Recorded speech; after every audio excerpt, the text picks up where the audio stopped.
মামাই এনেকুৱা কিয় কৈছে? আমি ক'তো নাযাওঁ, ইয়াতে থাকিম। উৰিয়াম ঘাটত উচ্ছেদৰ পূৰ্বে কান্দনৰ ৰোল। উৰিয়াম ঘাটত উচ্ছেদৰ পূৰ্বে কান্দি কান্দি আৰ্তনাদ মহিলাৰ।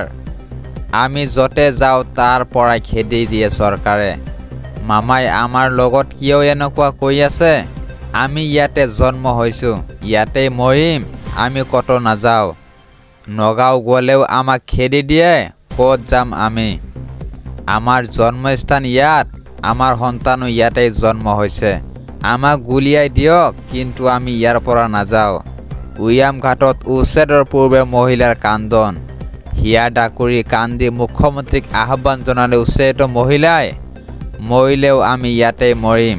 মামাই আমাক কিবা এটা সুবিধা কৈ দিয়ক। অসমৰ ক'তো যাবলৈ ঠাই নাই এতিয়া আমাৰ। উচ্ছেদৰ পূৰ্বে ২ নং মধুপুৰত কান্দি কান্দি মুখ্যমন্ত্ৰীক দুখ ব্যক্ত উচ্ছেদিত মহিলাৰ। উৰিয়াম ঘাটত উচ্ছেদৰ পূৰ্বে কান্দি কান্দি আৰ্তনাদ মহিলাৰ। আজিৰ পৰৱৰ্তী গুৰুত্বপূৰ্ণ খবৰ। ভাৰতীয় সেনাই বাঘৰ দৰে যুঁজিছিল, পাকিস্তানে ভেকুলীৰ দৰে টৰটৰাইছিল। ভাৰতীয় সেনাই পাকিস্তানৰ বিৰুদ্ধে বাঘৰ দৰে যুঁজিছিল। পাকিস্তানে ভাৰতৰ পৰাক্ৰমত ভেকুলীৰ দৰে টৰটৰাইছিল। পাকিস্তানে বাৰে বাৰে যুদ্ধবিৰতি কৰিবলৈ ভাৰতৰ ওচৰত ক্ষমা ভিক্ষা মাগিছিল।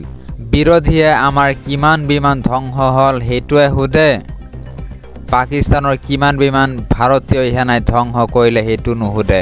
বিৰোধীয়ে যদি সোধে অপাৰেশ্যন সিন্দুৰ সফল হৈছিল নে? আমাৰ উত্তৰ হ'ব সম্পূৰ্ণ সফল হৈছে।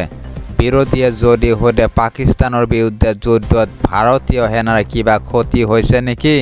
আমাৰ স্পষ্ট উত্তৰ হ'ব কোনো ক্ষতি হোৱা নাই। অপাৰেশ্যন সিন্দুৰক লৈ হোৱা আলোচনাত পাকিস্তানৰ মিছা তথ্য উদংগালে মন্ত্ৰী ৰাজনাথ সিঙে।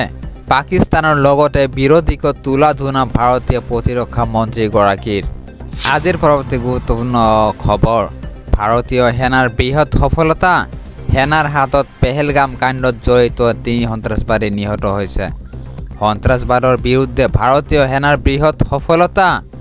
শ্ৰীনগৰত পেহেলগাম কাণ্ডত জড়িত ৩জন সন্ত্ৰাসবাদী নিহত। শ্ৰীনগৰৰ লিডৱাছ অঞ্চলত সেনা আৰক্ষীৰ অভিযানত নিহত হয় ৩জন সন্ত্ৰাসবাদী।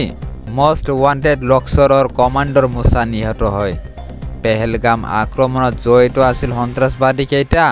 ডাচিগাম বনাঞ্চলত এতিয়াও অব্যাহত আছে সেনাৰ অভিযান, য'ত আত্মগোপন কৰি আছে বহু সন্ত্ৰাসবাদী। অপাৰেশ্যন মহাদেৱৰ অধীনত সেনা বাহিনীয়ে চলাই আছে এই বৃহৎ অভিযান।